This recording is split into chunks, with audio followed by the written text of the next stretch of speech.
முதலாவது இயேசு யார் என்பதை பார்த்து முன்பதாக இயேசுவின் வாழ்க்கையின் முக்கியமான கட்டத்தில் அவர் நடந்து கொண்டதான விதம் இன்றைக்கு நம்முடைய வாழ்க்கைக்கு சொல்லும் பாடம் அறிவுரை என்ன என்பதை நாம் தியானிக்க போகிறோம்.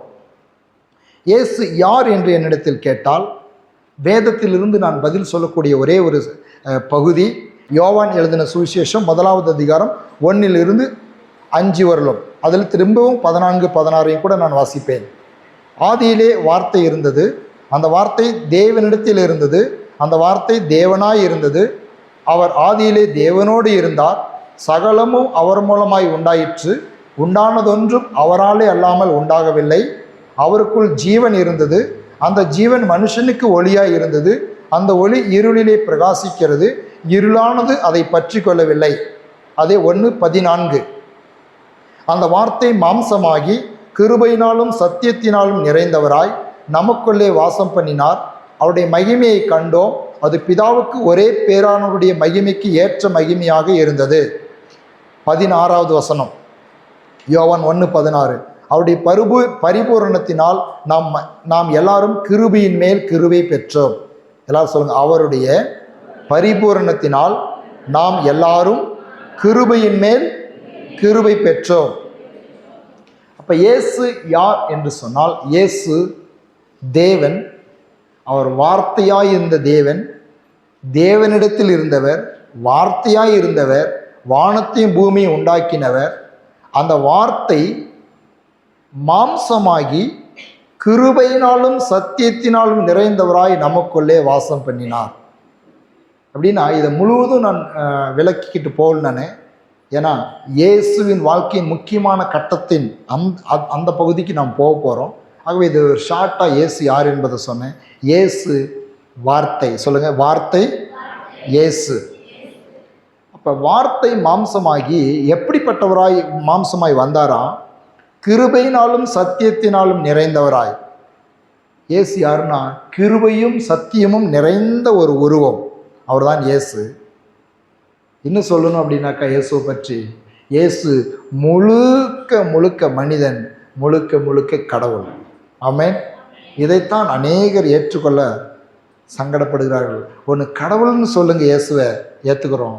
இல்லை ஒரு தீர்க்கதரிசி, அதாவது மனுஷன், ஒரு தீர்க்கதரிசி, ஒரு பரிசுத்தவான், ஒரு நல்ல போதனையை கொடுக்க வந்ததான ஒரு மகான் அப்படின்னு சொல்லுங்க, ஏற்றுக்கிறோம். நீங்கள் என்னங்க முழுக்க முழுக்க கடவுள் அப்படின்னு சொல்கிறீங்க, முழுக்க முழுக்க மனிதன் அப்படின்னு சொல்கிறீங்க? இதுதான் கிறிஸ்துவத்தின் ரகசியம், கிறிஸ்துவ வாழ்க்கையின் அஸ்திபாரம். இயேசு கடவுள், இயேசு மனிதன். முழுக்க முழுக்க கடவுளாக இருந்தார், முழுக்க முழுக்க மனிதனாக இருந்தார். அவரால் மாத்திரமே தான் அப்படி இருக்க முடியும். ஆமென். வேற யாராலுமே அப்படி இருக்க முடியாது. இருந்தால் நம்ம மனுஷனாக இருக்க முடியும், நம்ம மரித்தா ஆவியாக இருக்க முடியும். ஆனால் ஒரு மனுஷன் கடவுளாகவும் மனுஷனாகவும் வாழ்ந்த ரெண்டு ஆழ்த்தத்துவங்களிலே வாழ்ந்த ஒருவர் தான் நம் ஆண்டவராகிய இயேசு கிறிஸ்து. ஆமென். இதை விசுவாசத்தினால் மாத்திரமே ஏற்றுக்கொள்ள முடியும்.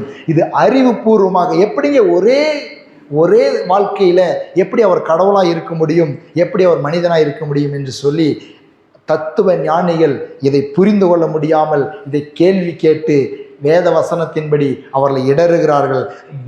ஏன்னா வேத வசனத்தில் பவுலின் மூலமாக பவுல் சொல்லும் பொழுது கிரேக்கர் ஞானத்தை தேடுகிறார்கள், யூதர்கள் அடையாளத்தை தேடுகிறார்கள், நாங்களோ சிலுவையில் அறையப்பட்ட இயேசுவை பிரசங்கம் பண்ணுகிறோம். ஆமென்.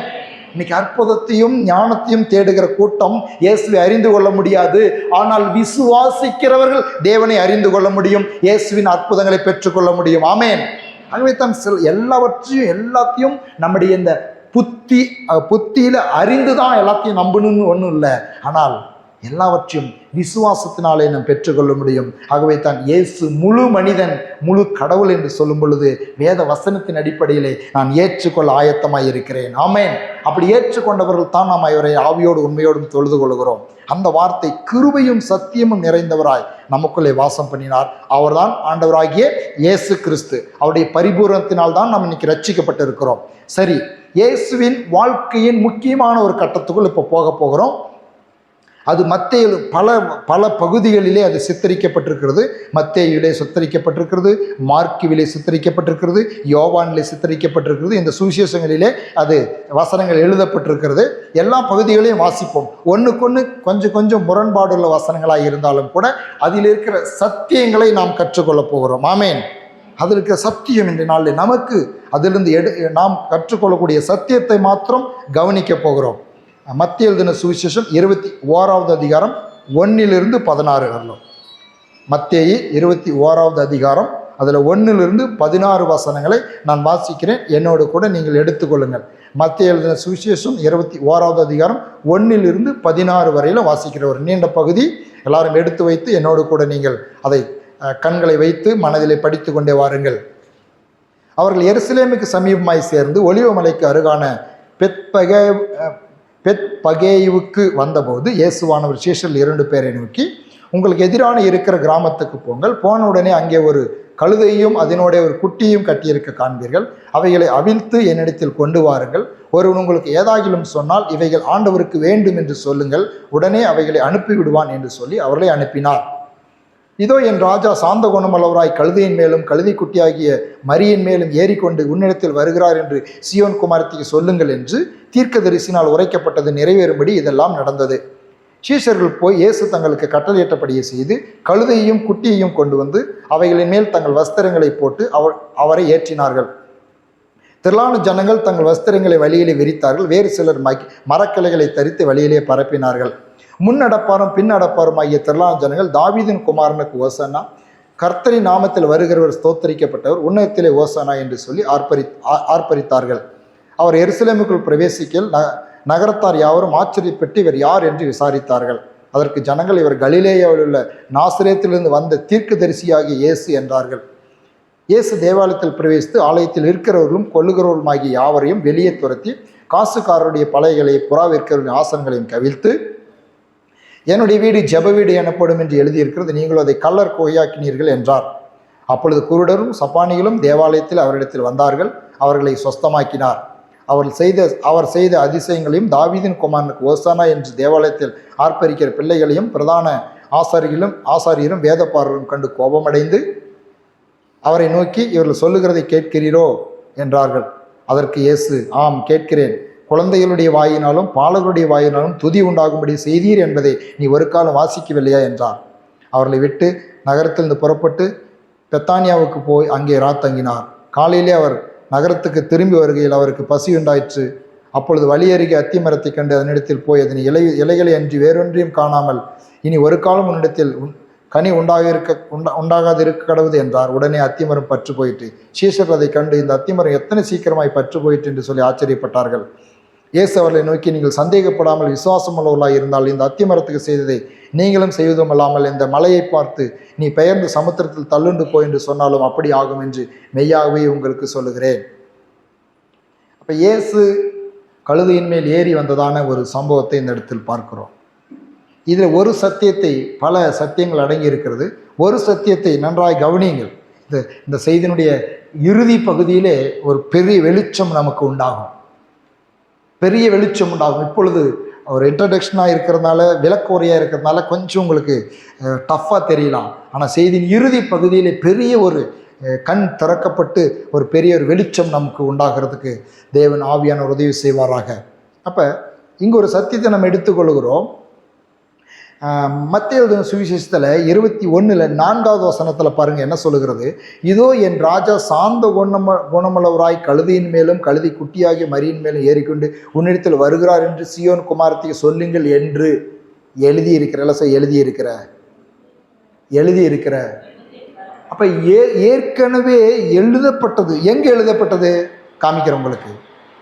எங்கே எழுதப்பட்டது என்பது உங்களுக்கு நான் காண்பிக்கிறேன். எங்கே எழுதப்பட்டது? சகரியா 9:9 எழுதப்பட்டிருக்கிறது. எங்கே எழுதப்பட்டிருக்கிறது? சகரியா 9:9 எழுதப்பட்டிருக்கிறது. அப்போ எழுதப்பட்டது நிறைவேறும்படி இது நடந்தது.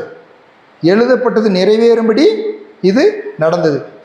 சகரியா 9:9 என்ன எழுதியிருக்கிறது?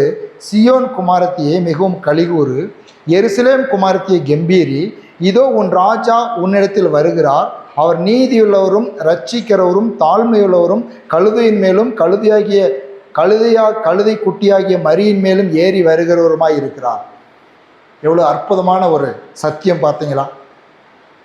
அப்போ இயேசு கழுதையின் மேல் ஏறி வருகிறது என்பது ஏதோ தற்செயலாய் எனக்கு ஏதோ ஒரு வாகனம் வேணும், இல்லை நான் மகிமை அடையணும், என்னை எல்லாரும் புகழணும் அப்படின்ற அந்த எண்ணத்தோடு போய் கழுதையை பிடிச்சிட்டான்னு சொல்ல, இயேசுவின் மனதில் ஒரு வெளிச்சம் இருக்கிறது. என்ன வெளிச்சம் என்று சொன்னால், ஏற்கனவே எழுதப்பட்டவைகளின்படி என்னுடைய வாழ்க்கை இருக்க வேண்டும்.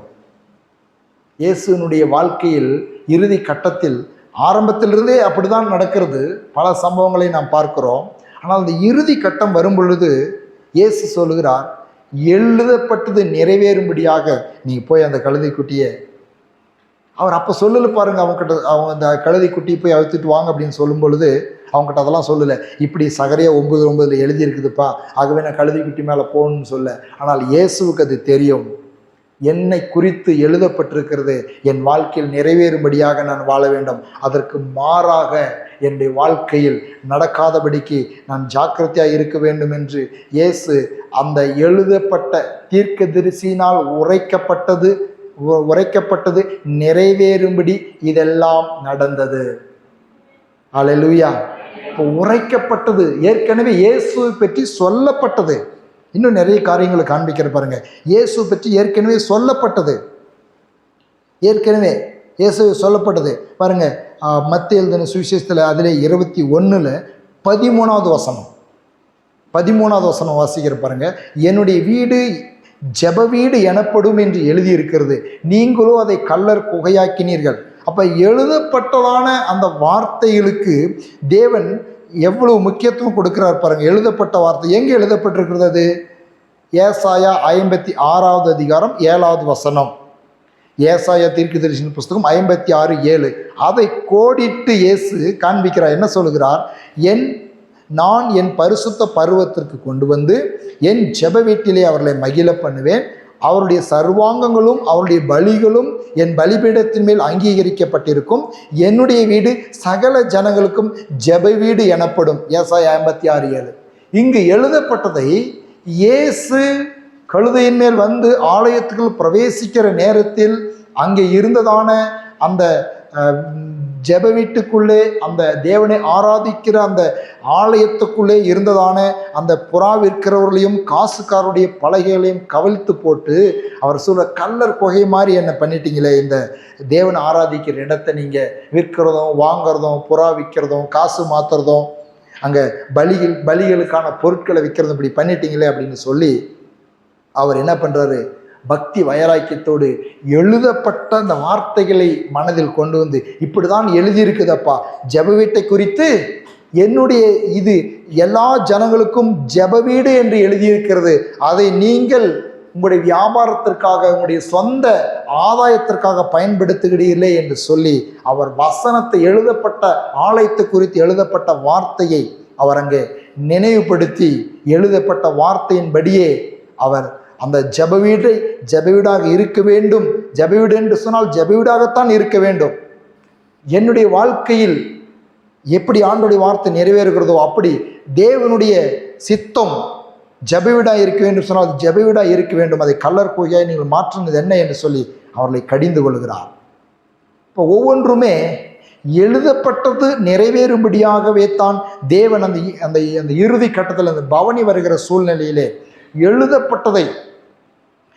எழுதப்பட்டிருக்கிற வார்த்தைகளை படியே என்னுடைய வாழ்க்கையில் நிறைவேறுகிறதை தேவன் அங்கே அந்த இயேசு கிறிஸ்துவின் வாழ்க்கையிலே எழுதப்பட்டது நிறைவேறும்படியாகவே அவர் போகிறதை நாம் பார்க்க முடியும். இந்த சம்பவம் யோவான் எழுதின சுவிசேஷம் 12வது அதிகாரம் 12 16 வரலும் இருக்கிறது.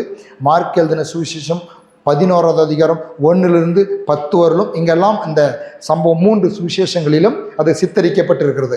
நீங்கள் சமயம் கிடைக்கும் பொழுது நீங்கள் அதை வாசித்து பாருங்கள். அப்போ இன்னொரு வசனம், பாலகர் வாயில் பெலன் உண்டு பண்ணினார் அப்படின்னு சொல்லி அவர் சொல்கிறார். எல்லாரும் இவங்க தாவீதின் குமாரனுக்கு ஓசனா எங்கே எழுதப்பட்டிருக்கிறது? மத்திய எழுதின சுவிசேஷத்தில் அந்த இவங்களெல்லாம் ஆர்ப்பரிக்கிறாங்க. அப்போ அவங்க என்ன சொல்கிறாங்க? அப்போ அவர்களை நோக்கி மத்தேயு 21:16 அவரை நோக்கி, இவர்கள் சொல்லுகிறதை கேட்கிறீரோ என்றார்கள். அதற்கு இயேசு, ஆம் கேட்கிறேன். குழந்தைகளுடைய வாயினாலும் பாலகருடைய வாயினாலும் துதி உண்டாகும்படி செய்தீர் என்பதை நீங்கள் ஒரு காலம் வாசிக்கவில்லையா? ஏற்கனவே நீங்களாம் வேதத்தை படிச்சிருக்கிறன்னு சொல்கிறீங்களே, இப்படி எழுதியிருக்கிறதே, அந்த எழுதியிருக்கிற மாதிரி தான் என்னுடைய வாழ்க்கையில் நடக்குது. எழுதப்பட்டது நடக்கும்படியாகத்தான் நான் என்னை அர்ப்பணித்திருக்கிறேன். அந்த எழுதப்பட்டபடியே அதுக்கு எங்கே எழுதப்பட்டிருக்கிறது? சங்கீதம் 8:2 எழுதப்பட்டதை மேற்கோள் காட்டுறாரு பாருங்க.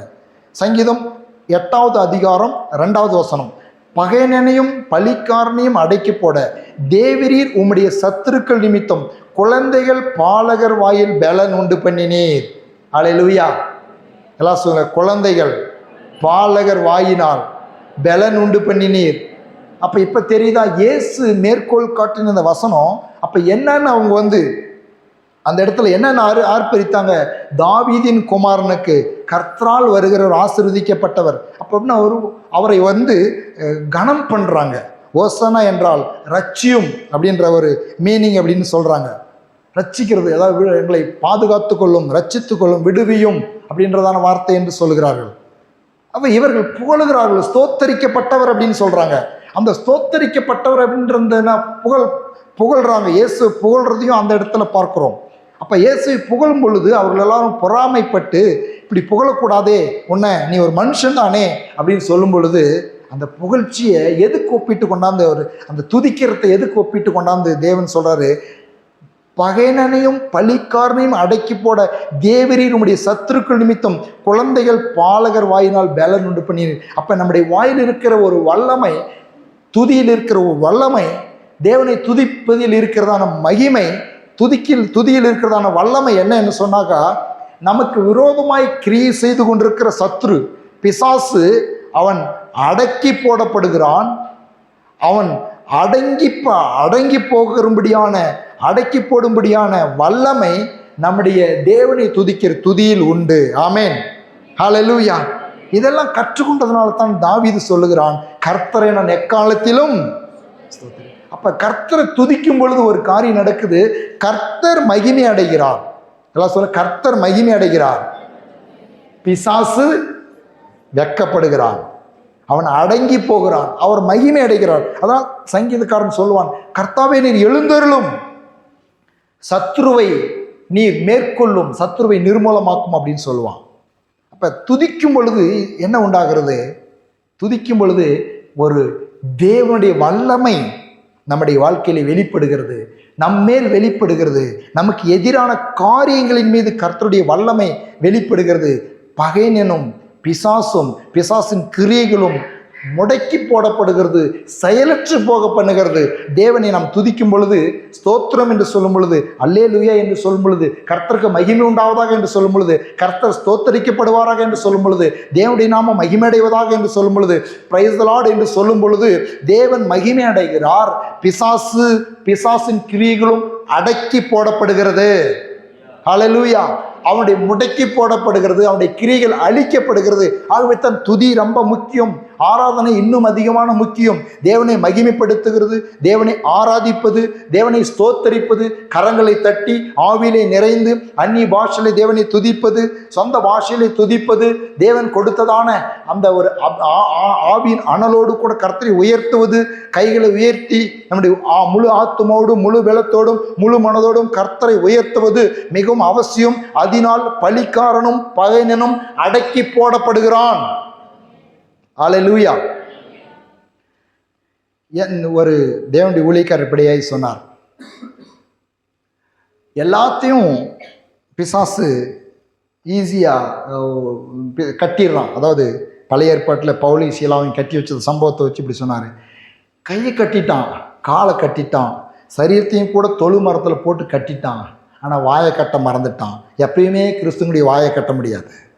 ஆமேன். இன்னைக்கு பாருங்க எத்தனையோ தண்டனைகள்லாம் இருக்குது. வாய்க்கு டேப் போட்டுற தண்டனை இருக்குதா? இல்லவே இல்லை. கைக்கு வேணுமே விலங்கு போட்டுறாங்க, காலுக்கு விலங்கு போட்டுறாங்க, வெளிச்சம் இல்லாத இடத்துல கூட உட்கார வச்சிடுறாங்க. ஆனால் வாய்க்கு டேப் போட்டாதவர்களும் நம்மளுக்கு வெற்றி நிச்சயம். ஹல்லேலூயா. நம்முடைய வெற்றி வாயில் இருக்குது. ஏன்னாக்கா துதிக்கிறதுக்கு எந்த சூழ்நிலையும் கூட தடுக்கவே முடியாது. இருதயத்தில் இயேசு ஏற்றுகிறது எப்படி யாரும் தடுக்க முடியாதோ அதுபோல் வாயில தேவனை துதிப்பதை யாராலும் எந்த வல்லமையினாலும் தடுக்க முடியாது.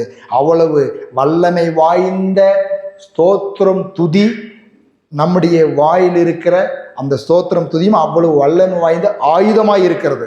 பகைஞனையும் பலிக்காரனையும் அடக்கி போடக்கூடிய வல்லமையுடைய ஆயுதம் தான் துதி ஸ்தோத்திரம். ஆமேன்.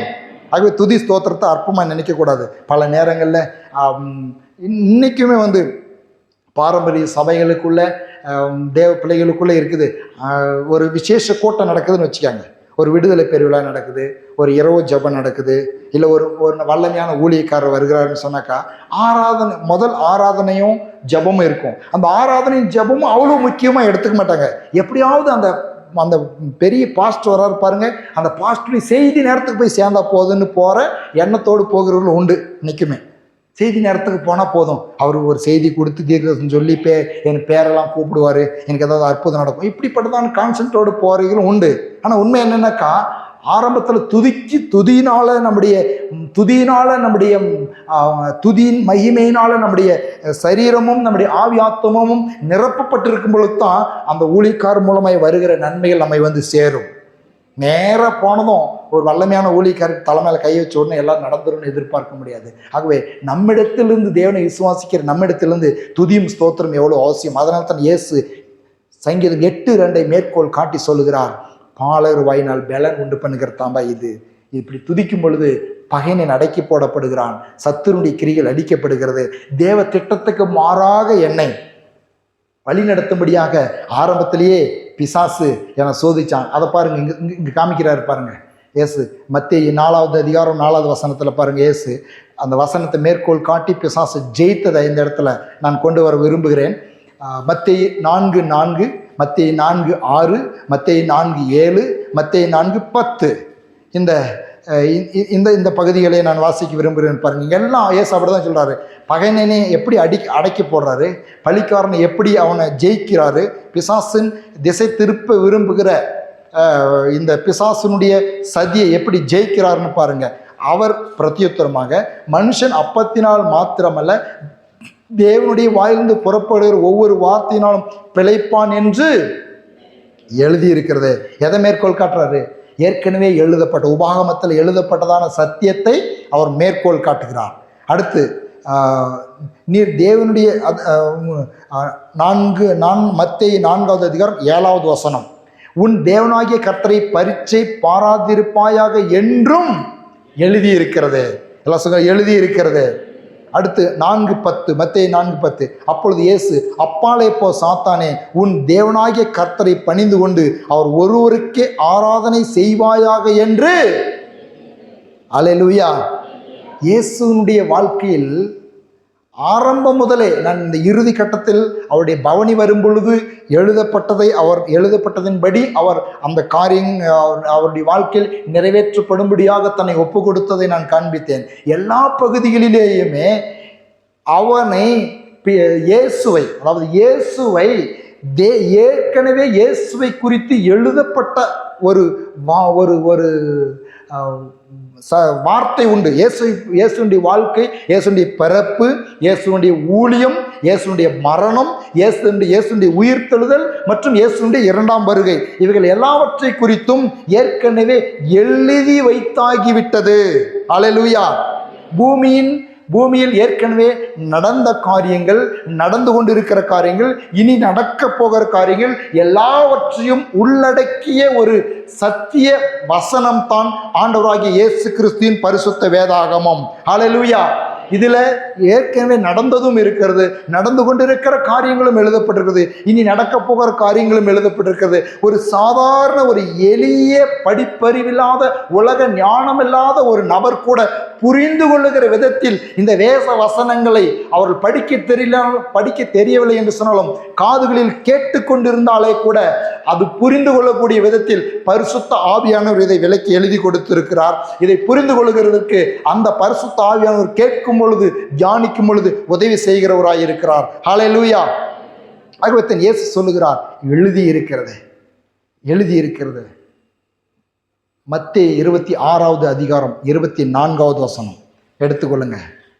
அந்த இறுதி கட்டத்தில் அவர் சொல்லுகிறதான வார்த்தைகளை, இந்த பவனி வருகிற சூழ்நிலையிலும் இறுதி கட்டத்திலும் அவர் பாடுபடுகிறதுக்கு சமீப நாட்களிலும் சொல்லப்படுகிற வார்த்தைகளை நான் உங்களுக்கு காண்பித்து கொடுக்க விரும்புகிறேன். அதனால் நாம் கற்றுக்கொள்கிற பாடத்தையும் உங்களுக்கு நான் சொல்ல விரும்புகிறேன். மத்தேயு 26வது அதிகாரம் 24வது வசனம். மனுஷகுமாரன் தம்மை குறித்து எழுதியிருக்கிறபடியே போகிறார். எல்லாரும் சொல்லுங்க, மனுஷகுமாரன் தம்மை குறித்து எழுதியிருக்கிறபடியே போகிறார். எப்படி போறாராம்? எழுதியிருக்கிறபடி போறாராம். ஏதோ சும்மா யாரோ அவரை பிடிச்சு அடிச்சிடல. என்னுடைய நண்பன் சொன்னது போல, உங்களுடைய இயேசுசாமி ரொம்ப பாவம் சார், ஏன்னாக்கா இந்த பொல்லாத ஆளுங்கெல்லாம் பிடிச்சி நல்லவர் அவரு, ஆனால் இந்த பொல்லாத ஆளுங்களை பிடிச்சி அவரை சிலுவையில் அரைஞ்சு விட்டாங்க, ஐயோ பாவம்னா. யாருக்காக பரிதாபப்படுறாங்க? கடவுளுக்காக ஒரு மனுஷன் பரிதாபப்படுறாங்க. கடவுளுக்காக மனுஷன்லாம் இருக்கிற நாம் பரிதாபப்பட வேண்டியதில்லை. அவர்தான் நம்மேல் பரிதாபம் கொண்டு நமக்கு இரக்கம் கொண்டு நம்மை ரட்சிக்கிறவராய் இருக்கிறார். ஆகவே தம்மை குறித்து எழுதியிருக்கிறபடியே, எல்லாரும் சொல்லுங்க, இயேசு சொல்லுகிறார் தம்மை குறித்து எழுதியிருக்கிறபடியே. அதுக்கு ஒரு வசனம் சொல்றாரு பாருங்க, 26வது அதிகாரம் 31வது வசனம். அப்பொழுது இயேசு அவர்களை நோக்கி, மேய்ப்பனை வெட்டுவேன், மந்தையின் ஆடுகள் சிதறடிக்கப்படும் என்று எழுதியிருக்கிறபடி. இந்த கடைசி கட்டத்தில் சொல்றாரு, இப்படி எழுதியிருக்குதுப்பா, அது என்னுடைய வாழ்க்கையில் நடக்கும். மத்தேயு 26:56 சொல்றாரு, ஆயிரம் தீர்க்கதரிசிகள் எழுதியிருக்கிற வசனங்கள் நிறைவேறும்படி இவைகளெல்லாம் சம்பவிக்கிறது என்றார். அல்லேலூயா. தீர்க்கதரிசிகள் என்னை குறித்து என்ன எழுதியிருக்கிறார்களோ அது வசனம் நிறைவேறும்படியா. அப்படின்னா என்ன சொல்லுகிறார்? இங்க என்ன சொல்லுகிறார்? என்னை குறித்து என்ன எழுதப்பட்டு இருக்கிறதோ அதுதான் என்னுடைய வாழ்க்கையில் நடக்க வேண்டும். அதுக்குத்தான் அனுமதி. என்னை குறித்து என்ன எழுதியிருக்கிறதோ, ஏற்கனவே என்னுடைய பிறப்பு, என்னுடைய ஊழியம், என்னுடைய மரணம், என்னுடைய பாடு, என்னுடைய மரணம், என் உயிர்த்தெழுதலை குறித்து ஏற்கனவே பிதாவானவர் தீர்க்கதரிசிகளின் மூலமாக, பரிசுத்தவான்கள் மூலமாக எழுதி கொடுத்து விட்டார். அந்த எழுதி வைத்த வார்த்தைகள் என்னுடைய வாழ்க்கையில் நிறைவேற வேண்டும். இயேசுவின் பாடுகளை குறித்து எங்க எழுதி இருக்குது? ஏசாயா 53வது அதிகாரம் 1 to 12 வரையிலும் கூட வாசித்து பாருங்க. நீங்க நேரம் கிடைக்கும் பொழுது வாசித்துக் கொள்ளுங்க. ஏசாயா 53வது அதிகாரம் 1 to 12 வரையிலும் கூட ஏற்கனவே பல நூற்றாண்டுகளுக்கு முன்பதாகவே இயேசு கிறிஸ்துவின் பாடு, மரணம், அதனால் மனிதர்களுக்கு உண்டாகிற நன்மைகளை குறித்து எழுதி வைத்து விட்டது. ஆகவே தான் இயேசு சொல்லுகிறார், மத்தேயு 26:56 தீர்க்கதரிசிகள் எழுதியிருக்கிற வசனங்கள் நிறைவேறும்படி நான் ஒப்பு கொடுக்கிறேன், நிறைவேறும்படி என்னை ஒப்பு கொடுக்கிறேன், நிறைவேறும்படி ஒப்பு கொடுக்கிறேன், நிறைவேறும்படி ஒப்பு கொடுக்கிறேன். அவரே சொல்றாரு, லூக்கா எழுதின சுவிசேஷம் 21வது அதிகாரம் 22வது வசனம், எழுதியிருக்கிற யாவும் நிறைவேறும்படி நீதியை சரிக்கட்டும் நாட்கள் அவைகளே. எழுதியிருக்கிற யாவும் நிறைவேறும்படி. ஆமென். எல்லாம் சொல்லு, எழுதியிருக்கிற யாவும் நிறைவேறும்படி. லூக்கா 22:37 அக்கிரமக்காரர் ஒருவராக எண்ணப்பட்டார் என்று எழுதியிருக்கிற வாக்கியம் என்னிடத்தில் நிறைவேற வேண்டியது என்று உங்களுக்கு சொல்லுகிறேன். என்னை பற்றிய காரியங்கள் முடியும் காலம் வந்திருக்கிறது என்றார். அக்கிரமக்காரர் ஒருவராக எண்ணப்பட்டார் என்று எழுதியிருக்கிற வாக்கியம் என்னிடத்தில் நிறைவேற வேண்டும். அவருடைய வாஞ்ச பாருங்க, அக்கிரமக்காரர்கள் ஒருவராக எண்ணப்பட்டார் அப்படின்ற அந்த வேத வாக்கியம் என்னை குறித்து எழுதப்பட்டது. லூக்கா 22:37, ஏசாயா 53வது அதிகாரம் 1 to 12 வசனத்தோடு அது எழுதப்பட்டிருக்குது. அதை என்ன சொல்றாரு இயேசு? லூக்கா 22:37 அக்கிரமக்காரர்கள் ஒருவனாக எண்ணப்பட்டார் என்று எழுதியிருக்கிறது என்னை குறித்து எழுதியிருக்கிறது, அது என்னுடைய வாழ்க்கையில் நிறைவேற வேண்டும். ஹல்லேலூயா, ஹல்லேலூயா. லூக்கா 24:46 எழுதியிருக்கிறபடி கிறிஸ்து பாடுபடவும் 3ஆம் நாளில் மரித்தோரிலிருந்து எழுந்திருக்கவும் வேண்டியதாய் இருந்தது. அவர்கள் நினைவுபடுத்துறாரு. அப்ப இந்த எழுதினதுல ஏற்கனவே இயேசுவை குறித்து எழுதியிருந்த வார்த்தைகள் தன்னுடைய வாழ்க்கையில் நிறைவேற வேண்டும் என்பதிலே மிகவும் மிகவும் கருத்துள்ளவராக அந்த படி வாழ்க்கையில் நிறைவேறுவதற்கு தன்னுடைய வாழ்க்கையை ஒப்பு கொடுத்தவராக இயேசு வாழ்ந்ததை இந்த இறுதி கட்டத்திலே பார்க்கிறோம். இந்த இறுதி கட்டத்தில் இயேசு தேவனுடைய வார்த்தையின்படி தன்னுடைய வாழ்க்கையை அமைத்து கொள்ளாதபடிக்கு தன் இஷ்டப்படி, அதாவது தேவ சித்தத்துக்கு மாறாக வாழும்படி அவருடைய வாழ்க்கையை திசை திருப்பும்படியாக பல சோதனைகள் வந்தது. அதில் ஒரு 2 சோதனை உங்களுக்கு நினைவுபடுத்த நான் விரும்புகிறேன். முதலாவது பிசாசு கொண்டு வந்தான், பிசாசு ஜெயிச்சிட்டாரு. அடுத்து ஒரு மனுஷன் வரான். பிசாசு வந்தான், அடுத்து ஒரு மனுஷன் வரான். மனுஷன் வந்து பாருங்க, எழுதப்பட்ட வார்த்தையின்படி இயேசு வாழக்கூடாது, இயேசு போகக்கூடாது, அது டைவெர்ட் பண்ணணும். முதலாவது பிசாசு கொண்டு வந்தான் சோதனையை. இரண்டாவது ஒரு மனுஷன் கொண்டுட்டு வரான் பாருங்க. மனுஷன் கொண்டு வந்து மத்தேயு 26வது அதிகாரம் 49வது வசனத்துக்குள் வாங்க. இந்த பகுதியை நான் காண்பித்து கொடுக்க விரும்புகிறேன். உடனே அவன் இயேசுவினிடத்தில் வந்து, ரபி வாழ்க வாழ்க என்று சொன்னான். அப்பொழுது அந்த யூதாஸ் காட்டி கொடுத்தான் அந்த ஒரு சம்பவம். யூதாஸ் காட்டி கொடுத்தான் அந்த சம்பவம் அங்கே இயேசுவை காட்டி கொடுக்கும்படி வரும் பொழுது, சிநேகிதன் என்னத்திற்காக வந்திருக்கா என்றால், அப்பொழுது அவன் கிட்ட வந்து இயேசுவின் மேல் கை போட்டு அவனை பிடித்தார்கள். அப்பொழுது இயேசுவோடு இருந்தவர்கள் ஒருவன் கையை நீட்டி தன் பட்டயத்தை உரி பிரதான ஆசாரியனுடைய வேலைக்காரனை காதர வெட்டினான். அப்பொழுது இயேசு அவனை நோக்கி, உன் பட்டயத்தை திரும்ப உன் உரையிலே போடு, பட்டயத்தை எடுக்கிறவர் யாவரும் பட்டயத்தால் மடிந்து போவார்கள். நான் இப்பொழுது என் பிதாவை வேண்டிக் கொண்டால் அவர் 12 லேகியோனுக்கு அதிகமான தூதரை என்னிடத்தில் அனுப்ப மாட்டார் என்று நினைக்கிறாயா? அப்படி செய்வேனானால் இவ்விதமாய் சம்பவிக்க வேண்டும் என்கிற வேத வாக்கியம் எப்படி நிறைவேறும்? அப்ப ஆண்டவர் இயேசு எப்படி அவருடைய வாழ்க்கையின் இறுதி கட்டத்தில் செயல்பட்டார் அப்படின்னாக்கா, எழுதப்பட்டபடி என் வாழ்க்கை இருக்கணும். என் வாழ்க்கை ஏதோ தற்செயலாக திடீரென்று உற்பத்தி ஆனதல்ல, ஏற்கனவே எழுதப்பட்டு என்னுடைய பிறப்பு, வாழ்க்கை, ஊழியம் எல்லாம் ஏற்கனவே எழுதப்பட்டாயிற்று. அவைகளின்படி நான் போக வேண்டும். எழுதப்பட்டபடியே நான் வாழ்க்கையை முடிக்க வேண்டும், பாடுகளை பட வேண்டும், எல்லாவற்றையும் நான் நிறைவேற்ற வேண்டும்.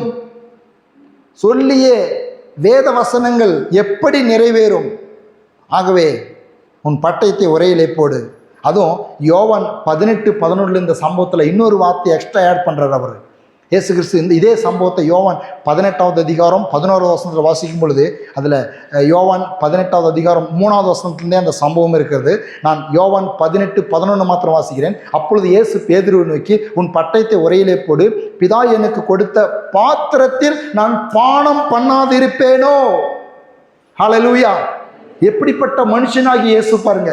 பிதா என்னை குறித்து எழுதி வைத்திருக்கிற வார்த்தைகளின்படி நான் வாழாதிருப்பேனோ? ஓ ஹல்லேலூயா! எப்படிப்பட்டதான ஒரு ஒரு மனுஷனாகி இயேசு வார்த்தைக்கு எவ்வளவு ஒரு முக்கியத்துவம் கொடுக்கிறார் பாருங்க. எவ்வளவு ஒரு முக்கியத்துவம் கொடுத்து அவர் இன்னொரு இடத்துல கூட நம்ம வாசித்தோம் அப்படின்னாக்கா, பேதுரு வரான்.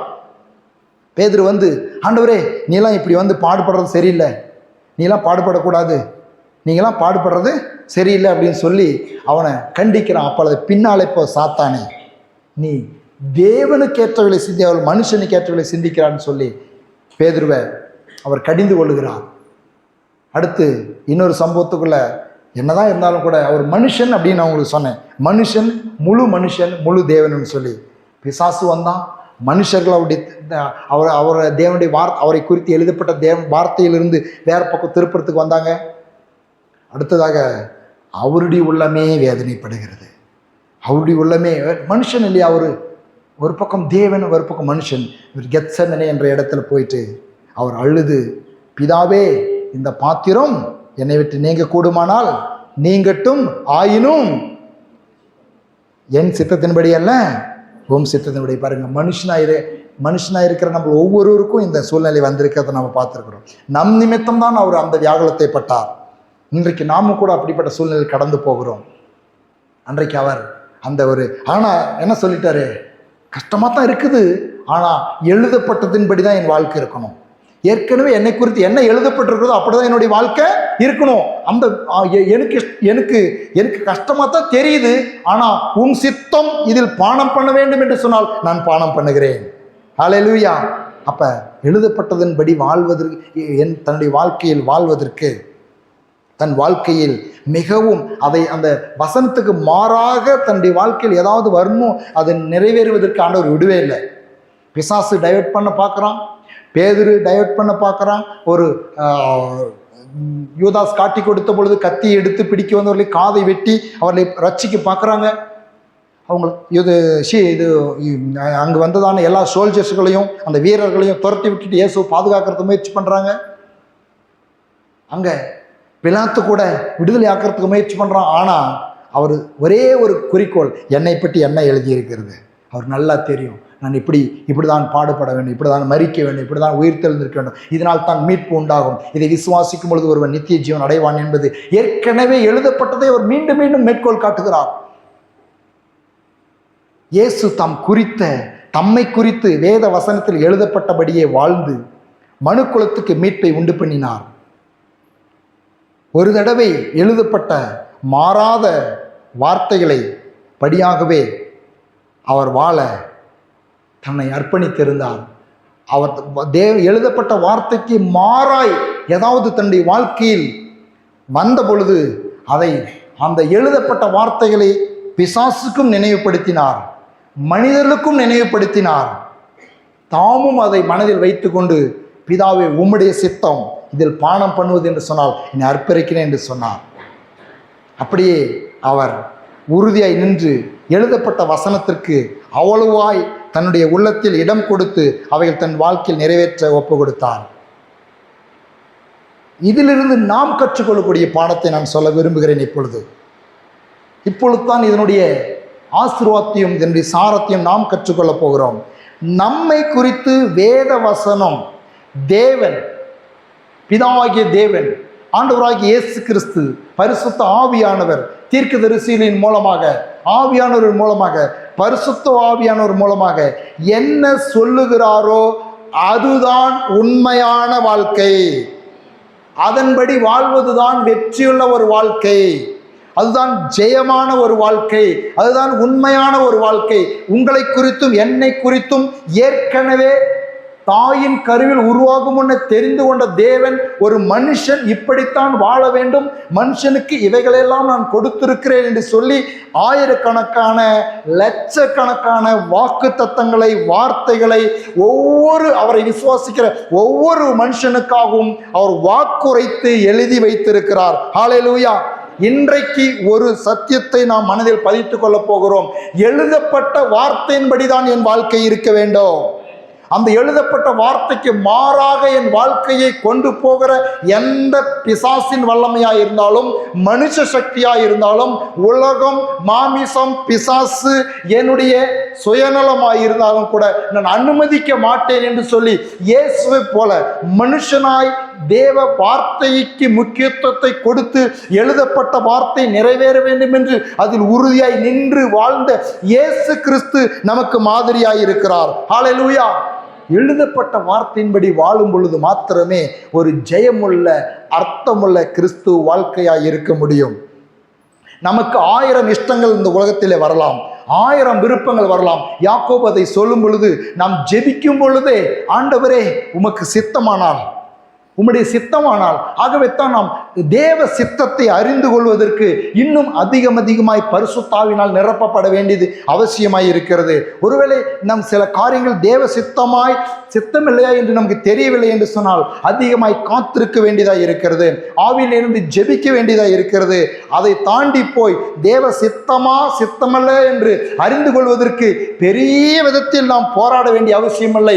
பரிசுத்த வேதாகமத்தை ஒரு பக்கமாக இருந்து வாசித்து கொண்டு வந்தோம் என்று சொன்னால், அதை நாம் படித்து கொண்டு வந்தோம் என்று சொன்னால், என்னை குறித்து எழுதப்பட்டவைகள் எனக்கு வெளிப்படுத்தப்படுகிறது.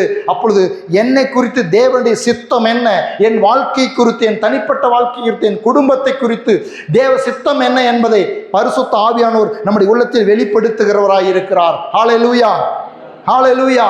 ஆகவே உங்களை குறித்து, ஒவ்வொருத்தரை குறித்தும் ஆண்டவராகிய இயேசு கிறிஸ்து பரிசுத்த ஆவியானவர் மூலமாக எழுதி வைத்திருக்கிறார். பழைய ஏற்பாடு முதல் வெளிப்படுத்தின விசேஷித்து வரலும் நம்மை குறித்து ஆயிரக்கணக்கான சத்தியங்கள், தீர்க்க தரிசனங்கள். இப்படிதான் ஒரு மனுஷன் மனுஷன் இப்படிதான் இருக்க வேண்டும், மனுஷன் இப்படிதான் வாழ வேண்டும். ஆதியிலே படைத்த பொழுதே பாருங்க, ஆதியில் படைத்ததும் எல்லாவற்றையும் கொண்டு வந்து எல்லாவற்றையும் நீ ஆள கடவாய். ஹல்லேலூயா. அப்ப என்னை குறித்து என்ன எழுதியிருக்கிறது? எல்லாவற்றையும் நான் ஆளுகிறவன். எல்லா ஆளுகையும் மனுஷனுடைய கையில் கொடுத்திருக்கிறார் என்று எழுதியிருக்கிறது. எல்லா ஆளுகையும் மனுஷனுடைய கையில் கொடுத்திருக்கார் என்று எழுதியிருக்கிறது. அப்படியே நீங்கள் வாசித்துக்கிட்டே வாங்க. மனுஷனுக்கு தேவன் கொடுத்த நன்மைகள், அதிகாரங்கள், வல்லமைகள், உரிமைகள், அவனுக்கு பாராட்டுகிற கிருபைகள் எல்லாமே, அவன் வாழ வேண்டிய வழிகள், அவன் உதவி ஜெபிக்க வேண்டிய விதங்கள், அவன் உதவி பெற வேண்டிய வழிகள், அவன் ஆறுதல் அடைய வேண்டியது, அவன் மன்னிக்கப்பட வேண்டியது, அவன் மறுரூபமாக்கப்பட வேண்டியது, அவன் மீட்கப்பட வேண்டியது, அவன் மீண்டும் தூக்கி அவனை தலை நிமிர வாழ வைக்க வேண்டியது, அவனை சிட்சிக்க வேண்டியது, அவன் மனம் திரும்ப வேண்டியது, அவன் ஒப்புரவாக வேண்டியது, எல்லாவற்றையும் எழுதி வைத்து விட்டார். ஹல்லேலூயா. ஆகவே தான் ஒரு ஊழியக்காரர் இப்படி சொன்னார், என்னால் அதை செய்ய முடியவில்லை, என்னால் மன்னிக்க முடியவில்லை, ஆனால் ஆண்டவருடைய வார்த்தை மன்னி என்று சொல்லுகிறது, ஆகவே மன்னிக்கிறேன். ஹல்லேலூயா. என்னால் ஒன்றும் மன்னிக்க முடியல, அப்படியே சொன்னார். என்னால் ஒன்றும் மன்னிக்க முடியல, நான் மனுஷன், எனக்குள்ளும் அந்த கசப்பும் கோபமும் இருக்கிறது. ஆனால் ஆண்டவருடைய வார்த்தை சொல்கிறது, மன்னியுங்கள் அப்பொழுது மன்னிக்கப்படுவீர்கள் என்று சொல்லி எனக்கு எழுதியிருக்கிறது, ஆகவே நான் மன்னிக்கிறேன். ஒவ்வொரு வார்த்தையும் எனக்கு எழுதப்பட்டதாக இந்த வேத வசனங்களை எடுத்துக்கொள்ளும் பொழுது ஆண்டவராகிய இயேசு கிறிஸ்துவை போல அவருடைய வாழ்க்கையில் பூரணமாக எங்கெல்லாம் இன்னைக்கு அநேக நேரங்களிலே எழுதப்பட்ட வார்த்தைக்கு மாறாக உங்களையும் என்னையும் வாழ வைக்க பிசாசு பல விதங்களில் டைவர்ட் பண்ணுகிறான். விடவே கூடாது. நீங்கள் ஒவ்வொரு நாளும் என்னை குறித்து என்னங்க எழுதப்படுது சொல்கிறேன், என்னை குறித்து என்ன சொல்லியிருக்காரு ஆண்டவர், என்ன சொல்லியிருக்காருன்னு பரிசுத்த வேதத்தை வாசியுங்கள், அதே தெரியும். ஒரு ஊழியக்கார் கண்களை மூடி தலைமையில கை வச்சு உனக்கு தேவன் இதை வச்சிருக்கிறாரு அப்படின்னு சொல்லுகிறது தவறுன்னு சொல்லலானே, அது கொஞ்சம் ஒரு கடுகளவு வெளிப்படுத்த முடியும். ஆனால் பூரணமாய், நான் ஆரம்பத்திலே உங்களுக்கு வாசித்தேன், அவருடைய கிருபையினால், அவருடைய பரிபூரணத்தினால், நம் கிருபையின் மேல், அவருடைய பரிபூரணத்தினால் கிருபையின் மேல் கிருபை பெற்றோம். அப்ப உங்களை குறித்தும் என்னை குறித்தும் என்ன எழுதப்பட்டிருக்கிறதோ அதை நாம் அறிந்து புரிந்து விசுவாசித்து அதில் நிற்கிறவர்களாய் இருக்க வேண்டும். ஏதோ ஒரு யாரோ வேறு மற்றவருடைய ஜபத்தினாலும் மற்றவருடைய ஆசீர்வாதத்தினாலும் அபிஷேக பெற்ற தேவ ஊழியக்காரருடைய நிழலிலும் வாழ்கிற அதே ஒரு ஆதங்கத்தோடு இருக்காதபடிக்கு நாம் கிறிஸ்துவில் வேரூன்றி அவருடைய வசனங்களை வாசித்து, அவருடைய வசனங்களை கேட்டு, அவருடைய வசனங்களை தியானித்து, என்னை குறித்து என்ன சொல்லுகிறது, எனக்கு என்ன சொல்லுகிறது, என்னை குறித்து எழுதியிருக்கிறதா, இயேசு கடிந்து கொள்கிறார். மனுஷகுமாரன் பாடுபட வேண்டும் என்று சொல்லி, இப்படியெல்லாம் உயிர்த்தெழ வேண்டும் என்று சொல்லி தீர்க்கதரிசிகளால் எழுதப்பட்டதை அறியாமல் இருக்கிறீர்களா என்று கடிந்து கொள்கிறார். இன்றைக்கு உங்களை குறித்தும் என்னை குறித்தும் ஆயிரக்கணக்கான வார்த்தைகள் எழுதப்பட்டிருக்கிறது. அந்த எழுதப்பட்ட வார்த்தைகளை விசுவாசிக்க வேண்டிய எனக்காக எழுதப்பட்டிருக்கிறார். எனக்கு இயேசு எனக்காக மரித்தது உண்மையானால் இதில் எழுதப்பட்ட அத்தனையும் எனக்கு தான். ஆமென். ஹல்லேலூயா. ஒரு சில வசனங்களை மாத்திரம் நான் காண்பித்து கொடுக்க விரும்புகிறேன் பாருங்க. என்னை குறித்து, ஏன்னா ஆயிரக்கணக்கான வார்த்தைகள் எல்லாவற்றையும் சொந்தம் பாராட்டி கொள்ள வேண்டும், எல்லாவற்றையும் நாம் விசுவாசிக்க வேண்டும். பல நேரங்களிலே நம்முடைய புத்தி, நம்முடைய இந்த அறிவு அதிகமாக இருக்கிறதுனால, நீதிமொழி சொல்றது போல அறிவு பெருத்தும் நோவு பெருத்தும்னா, ரொம்ப ஒரு புத்தியை யோசனை பண்ணோம் அப்படின்னு சொன்னாக்கா சில நேரத்தில் சந்தேகம் வந்துடும். ஆகவே இந்த அறிவுக்கும் விசுவாசத்துக்கும் எப்பயுமே கொஞ்சம் ஒத்து வராது. ஆனால் எப்பொழுதுமே எந்த ஒரு உள்ளத்தில் எந்த கள்ளம் கபடம் இல்லாமல் விசுவாசிக்கிறாங்க பாருங்க, அவங்களுடைய வாழ்க்கையில் நல்ல ஒரு வெளிச்சத்தையும் ஒரு வெளிப்பாடுகளையும் தேவன் தருகிறவராக இருக்கிறார். பில்லி கிராமங்கிறதான ஒருவர், அதை சொல்லிட்டு நான் வசனங்களை வாசிக்கிறேன். பில்லி கிராமங்கிறதான ஊழியக்காரர் இடத்துல ஒருத்தர் வந்து கேட்டாங்களாம், என்னங்க இந்த பைபிளை நம்புறீங்களான்னா? ஆமாம் நம்புறேன்னாராம். பைபிளில் ஒரு சம்பவம் இருக்குது, அதை நம்புறீங்களான்னாரு. ஆமாம் நம்புறேன், எல்லாமே நம்புறேன்னாங்களாம். இல்லைங்க, எப்படி நம்ப முடியும்?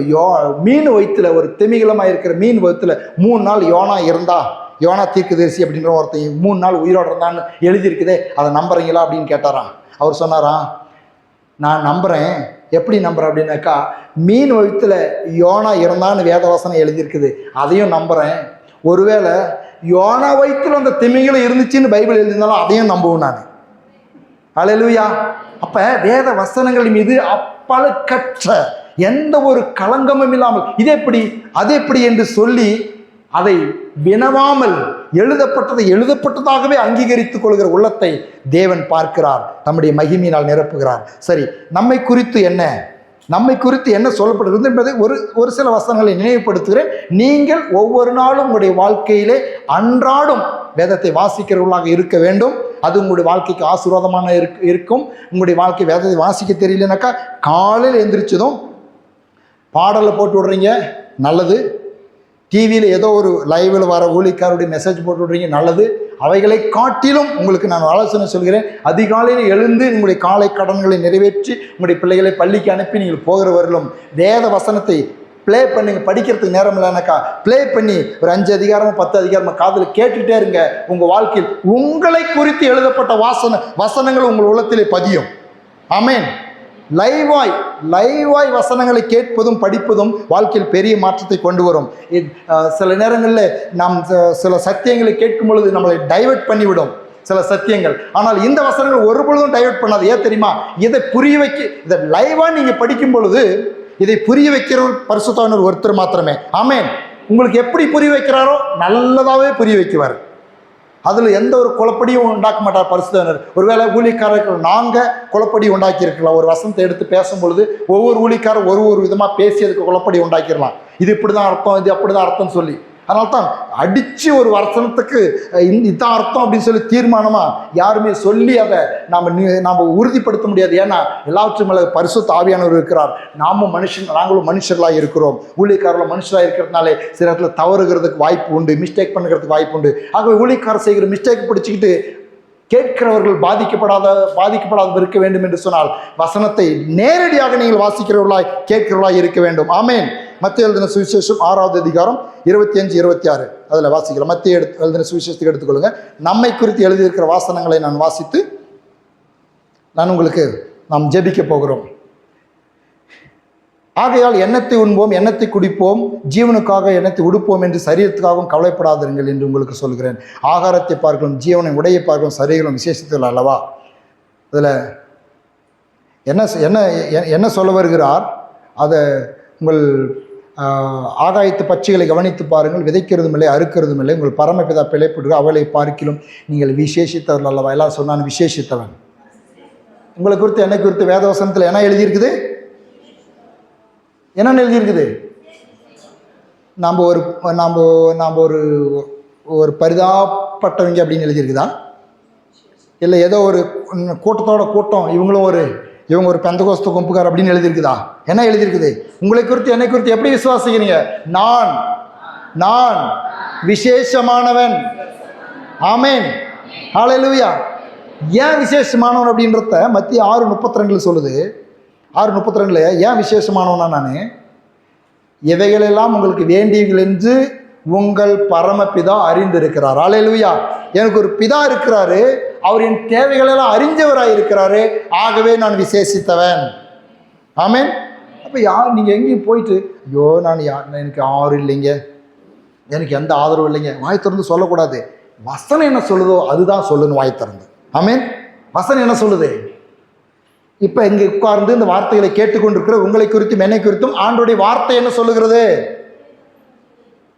சங்கீதம் 120 சொல்லிட்டேன். நீங்கள் பிடிச்சிக்கிட்டாலும் சரி. சங்கீதம் 125:1-3 நினைக்கிறேன். கர்த்தரை நம்புகிறவர்கள் என்றென்றைக்கும் அசையாமல் நினைத்துக்கும் சியோன் பர்வத்தை போல் இருப்பார்கள். பர்வதங்கள் எருசலேமை சுற்றிலும் இருக்குமா போல் கர்த்தர் இது முதல் கொண்டு என்றென்றைக்கும் தம்முடைய ஜனத்தை சுற்றிலும் இருக்கிறார். நீதிமான்கள் ஆகாயத்தில் அநியாயத்திற்கு தங்கள் கைகளை நீட்டாதபடிக்கு ஆகாமத்தின் கொடுங்கோல் நீதிமானுடைய சுதந்திரத்தின் மேல் நிலை நிற்பதில்லை. சங்கீதம் 125:1. கர்த்தரை நம்புகிறவர்கள் டேஸ் டேஸ் டேஸ் இருப்பார்கள். 1 பேதுரு 2:9-12. நீங்களோ உங்களை அந்தகாரத்தின்று தம்முடைய ஆச்சரியமான ஒளிக்கு வரவழைத்தோடைய புண்ணியங்களை அறிவிக்கும்படி தெரிந்து கொள்ளப்பட்ட சந்ததியாயும் ராஜரீக ஆசாரிய கூட்டமாயும் பரிசுத்த ஜாதியாயும் அவருக்கு சொந்த ஜனமாயும் இருக்கிறீர்கள். ஹல்லேலூயா. உங்களை குறித்தும் என்னை குறித்தும் எழுதப்பட்டிருக்கிறது. என்ன எழுதப்பட்டிருக்கிறது? எல்லாம் சொல்லுங்க. நான் தெரிந்து கொள்ளப்பட்ட சந்ததி, ராஜரீக ஆசாரிய கூட்டம், பரிசுத்த ஜாதி, இயேசுக்கு சொந்தமான ஜனம். இப்படி நான் சொன்னனாக்கா இன்னும் 1 மணி நேரம் சொல்லிகிட்டே போகலாம். நீங்களும் நானும் யாருன்னு வேதவசனம் எழுதி வச்சிருக்கிறது சொல்லிகிட்டே போகலாம். எனக்கு முடியல, எனக்கு நேரம் இல்லை. அதனால தான் பாருங்கள் இந்த செய்தியினுடைய கடைசியில் உங்களுக்கு சாராம்சம் அதனுடைய அந்த ஃபார்முலா கிடைச்சிருச்சு உங்களுக்கு. வெளிப்படுத்தல் 1:6 என்ன சொல்லப்படுறது? நம்மிடத்தில் அன்பு கூர்ந்து தமது இரத்தத்தினாலே பாவங்களை நம்மை கழுவி நம்மை பிதாவாக்கி தேவனுக்கு முன்பாக ராஜாக்களும் ஆசாரிகளும் ஆக்கின. அப்ப நீங்களும் நான் யார் என்று வேதவசனம் சொல்லுகிறது? நான் ராஜா, நான் ஆசாரியன். ஹல்லேலூயா. ஏசாயா 61:1-7 வரலும் வாசித்து பாருங்க. என்ன அற்புதமான வார்த்தை! யாரை குறித்து சொல்லுகிறது? என்னை குறித்து சொல்லுகிறது. எப்படி இருக்குது? வெட்கத்துக்கு பதிலாக, கடைசி வசனத்தை வாசிக்கிறேன், வெட்கத்துக்கு பதிலாக இரட்டத்தினையாய் பலன் வரும், லட்சைக்கு பதிலாக தங்கள் பக்கத்தில் சந்தோஷப்படுவார்கள், அதன் நிமித்தம் தங்கள் தேசத்தில் இரட்டிப்பான சுதந்திரம் அடைவார்கள், நித்திய மகிழ்ச்சி அவர்களுக்கு உண்டாயிருக்கும். மேலே எழுதப்பட்டிருக்கிறது எப்படி இருப்பாங்க அப்படின்னு. 3வது வசனத்தை சொல்லுகிறது, மகிமைக்கென்று நாட்டின் நீதியின் விருட்சங்கள் எனப்படுவார்கள். நீங்களும் நானும் யாரு? கர்த்தருடைய மகிமைக்கென்று நாட்டின நீதியின் விருட்சம் என்று வேதவசனம் சொல்லுகிறதே. ஹல்லேலூயா. எழுந்து நிற்போம். இப்படி நான் சொல்லிக்கிட்டே போகலாம். உங்களுக்கு டச் பண்ணி விட்டேன். இந்த செய்தியினுடைய இந்த சாராம்சத்தை, இந்த ஃபார்முலாவை டச் பண்ணி விட்டேன். நீங்கள் வீடுகளில் போய் நீங்கள் வாசிங்க. நீங்கள் யாருன்னு கண்டுபிடிங்க. வேத வசனம் உங்களையும் என்னையும் குறித்து யாருன்னு சொல்லுது, அதை நீங்கள் வாயில் சொல்லுங்கள். நான் ஏழை, நான் ஒன்றுமில்லாதவன், நான் நோயாளி, நான் கடனாளி, நான் பிரச்சனையோடு இருக்கிறேன், எனக்கு ஆதரவு யாரும் இல்லை, அப்படிலாம் வேதவசனம் சொல்லல.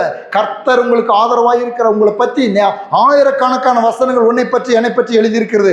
இயேசு குறித்து அதுக்கு தான் அவ்வளவு நேரம் நான் சொன்னேன். இயேசு எங்கேயுமே இடம் கொடுக்கல. எழுதப்பட்ட வசனம் எழுதப்பட்டதே. ஆமேன். எழுதப்பட்டது என்னை குறித்து என்னென்ன எழுதப்பட்டிருக்கிறது அப்படின்றத இயேசு நன்றாய் அறிந்து வைத்திருந்தார். இன்றைக்கு உங்கள் வாழ்க்கையிலே உங்களை பற்றி தேவனுடைய வார்த்தையில் எழுதப்பட்டிருக்கிறதை, நம்மை பற்றி எழுதப்பட்டிருக்கிறதை நாம் அறிந்து கொண்டோம் என்று சொன்னால், புரிந்து கொண்டோம் என்று சொன்னால், விசுவாசித்தோம் என்று சொன்னால், அவைகளை நாம் இன்னும் அறிந்து கொண்டோம் என்று சொன்னால் நாம் புலம்ப வேண்டிய அவசியமில்லை. ஏனென்று சொன்னால் உங்களுக்கும் எனக்கும் ஒரு தகப்பன் உண்டு. அந்த தகப்பன் அவருடைய ஆவியினால் நம்மை நிரப்பி இருக்கிறாராம். ஒரு வசனத்தை வாசித்து நாம் ஜெபிக்க போகிறோம். ரோமர் 8வது அதிகாரம் 14 நான் வாசிக்கிறேன். மேலும் எவர்கள் தேவனுடைய ஆவியினால் நடத்தப்படுகிறார்களோ அவர் தேவனுடைய புத்திராய் இருக்கிறார்கள். அந்தபடி திரும்பவும் பயப்படுகிறதுக்கு நீங்கள் அடிமைத்தனத்தின் ஆவியை பெறாமல் அப்பா பிதாவை என்று கூப்பிட பண்ணுகிற புத்திர சுவீகாரத்தின் ஆவியை பெற்றீர்கள். நாம் தேவனுடைய பிள்ளைகளாய் இருக்கிறோம் என்று ஆவியானவர் தாமே நம்முடைய ஆவியினுடைய கூட சாட்சி கொடுக்கிறார். நாம் பிள்ளைகளானால் சுதந்திரரும் ஆமே, தேவனுடைய சுதந்திரரும், கிறிஸ்துவுக்கு உடன் சுதந்திரரும் ஆமே. ஹல்லேலூயா. நம்மளா யாரு? ஏசப்பானுடைய பிள்ளைகள். ஆமேன். இதான் பிரதானமாக நமக்கு வெளிப்படுத்தப்படுகிறதான சத்தியம். இதை தாண்டி பல சத்தியங்கள் நம்மை குறித்து எழுதப்பட்டிருக்கிறது. நீங்கள் இது வேதத்துக்குள்ள போகணும், நீங்கள் வாசிக்கணும், நீங்கள் தியானிக்கணும், அதை நம்பணும். நான் கிறிஸ்துவுக்குள் நான் யாராக இருக்கிறேன் அப்படின்றத வாயில் அறிக்கை பண்ணணும். பிசாசு வருவான், நீ இப்படி நீ அப்படின்னு சொல்லி மனுஷர்களும் பிசாசும் உங்களுடைய உங்களுடைய மாம்சமும் சொன்னால் ஏற்றுக்காதீங்க. இல்லை, நான் கிறிஸ்துவுக்குள் நான் வெற்றி பெற்றவனாக இருக்கிறேன், கிறிஸ்துவுக்குள் நான் பிதாவின் பிள்ளையாக இருக்கிறேன், கிறிஸ்துவுக்குள் நான் மகிமை நிறைந்தவனாக இருக்கிறேன், கர்த்தருடைய மகிமைக்கென்று நாட்டின் நீதியின் விருட்சமாக இருக்கிறேன் என்று சொல்லி விசுவாசியுங்கள், அதை ஏற்றுக்கொள்ளுங்கள், அதை வாயில் சொல்லுங்கள். அந்த வசனம் என் வாழ்க்கையில் நிறைவேறும் என்று நில்லுங்கள். கர்த்தருக்கு பயப்படுகிற மனுஷன் இவ்விதமாய் ஆசீர்வதிக்கப்படுவான் என்று எழுதியிருக்கிறது என்று சொல்லுங்க. ஆசீர்வாதங்களும் நன்மைகளும் நம்மை தேடி ஓடி வரும். தேவன் அதன்படியே நம்மை வாழ வைக்க உண்மையுள்ளவராய் இருக்கிறார். 2 கரங்களை உயர்த்தி, ஆண்டவரே, என்னை குறித்து எழுதப்பட்ட வார்த்தைகள் என்னுடைய வாழ்க்கையில் நிறைவேறும்படியாக என்னை நான் அர்ப்பணிக்கிறேனப்பா. இயேசுவாகிய மனுஷனாகிய இயேசு கிறிஸ்து, உலகத்தில் வார்த்தையானவர், மாம்சமாய் வந்த இயேசு கிறிஸ்து, அவரை குறித்து எழுதப்பட்ட வார்த்தைகள் நிறைவேறும்படியாக தன்னை அர்ப்பணித்தது போல இதோ நானும் என்னை குறித்து எழுதப்பட்ட வார்த்தைகளை அறிய விரும்புகிறேன். அதை நான் விசுவாசிக்கிறேன். அதன்படியே என் வாழ்க்கையில் நிறைவேற நான் அனுமதிக்கிறேன். தேவனுடைய வார்த்தையில் எழுதப்பட்டீரா என்னை பற்றி எழுதப்படாது இருக்கிறதான எந்த ஒரு காரியங்களின் வாழ்க்கையில் நிறைவேறக்கூடாது. உம்முடைய என்னை பற்றி எழுதப்பட்ட வார்த்தையில் நிறைவேறுவதாக. நீதியின் விருட்சமாய் நான் இருக்கிறேன், தேவ பிள்ளையாய் இருக்கிறேன், ஆசாரிய கூட்டமாய் இருக்கிறேன், வெற்றி சிறந்தவனாய் இருக்கிறேன், ஜெயித்தவனாய் இருக்கிறேன், கிறிஸ்துவின் ஆலயமாய் இருக்கிறேன். இப்படி நூற்றுக்கணக்கான ஆயிரக்கணக்கான சத்தியங்கள் என்னை குறித்து எழுதியிருக்கிறது. இந்த சத்தியங்கள் என் வாழ்க்கையில் நிறைவேறுவதாக. தேவனுடைய வார்த்தை என் வாழ்க்கையில் நிறைவேறுவதாக. நான் தேவனுடைய பிள்ளை, அப்பா பிதாவே என்று நான் கூப்பிடுவேன். 2 கரங்களை உயர்த்தி அப்பா பிதாவேன்னு கூப்பிடுங்க. எல்லாவற்றை காட்டிலும் பெரிய சந்தோஷம் என்ன தெரியுமா? ஏசப்பாவுக்கு அவரை நீங்க அப்பான்னு கூப்பிடுறதா. ஏசப்பாவுக்கு நாம் பிள்ளையாயிட்டாக்கா நிச்சயமாக நம்முடைய எல்லா காரியங்களையும் அவர் பார்த்து கொள்வார். ஒவ்வொரு நாளும் அப்பா ஏசப்பா என்று கூப்பிடுங்கள், ஏசப்பா எனக்கு உதவி செய்யும் என்று சொல்லுங்கள். ஏசப்பா உங்களுடைய வார்த்தையில் எழுதப்பட்ட வார்த்தையின்படியே எனக்கு செய்யுங்கன்னு சொல்லுங்க. என்னை குறித்து எழுதப்பட்டு இருக்கிறதே, என்னை குறித்து எழுதப்பட்டு இருக்கிறதே, கர்த்தரை தேடுகிறவர்களுக்கு ஒரு நன்மையும் குறைவுபடாது என்று என்னை குறித்து எழுதியிருக்கிறதே. நன்றி பரிசுத்த ஆவியானவரே. இந்த வார்த்தைகள் உள்ளத்தில் பதியட்டும், இந்த வார்த்தைகள் உள்ளத்தில் ஆழமாய் இறங்கட்டும். இந்த வார்த்தையின்படி வாழ்க்கையில் நிறைவேறுவதற்கு தங்கள் வாழ்க்கையை ஒப்புக் கொடுக்கட்டும். உங்களுடைய வார்த்தையை தியானிக்கட்டும், படிக்கட்டும், இன்னும் அதிகமாக உம்மை நம்பி உங்களுடைய நன்மைகளை அனுபவிக்கட்டும் என்று பிதா குமாரன் பரிசுத்த ஆவியின் நாமத்தில் ஊழியக்காரனாக இருக்கிற நான் வாழ்த்தி ஆசீர்வதிக்கிறேன். இயேசுவின் நாமத்தில் பிதாவே, ஆமேன். என் ஆத்துமாவே கர்த்தரை ஸ்தோத்திரி, என் முழு உள்ளமையுடைய பரிசுத்த நாமத்தை ஸ்தோத்திரி. என் ஆத்துமாவே கர்த்தரை ஸ்தோத்திரி, கர்த்தர் செய்த சகல உபகாரங்களையும் என்று மறவாதே. ஆமேன். பிதாவாகிய தேவனுடைய அன்பும் இயேசு கிறிஸ்துவினுடைய கிருபையும் பரிசுத்த ஆவியினுடைய சந்தோஷமும் சமாதானமும் ஐக்கியமும் இன்றும் என்றும் சதா காலங்களிலும் நம் அனைவரோடும் இருப்பதாக. ஆமேன், ஆமேன். ஹல்லேலூயா, ஹல்லேலூயா. கர்த்தர் ஸ்தோத்திரம்.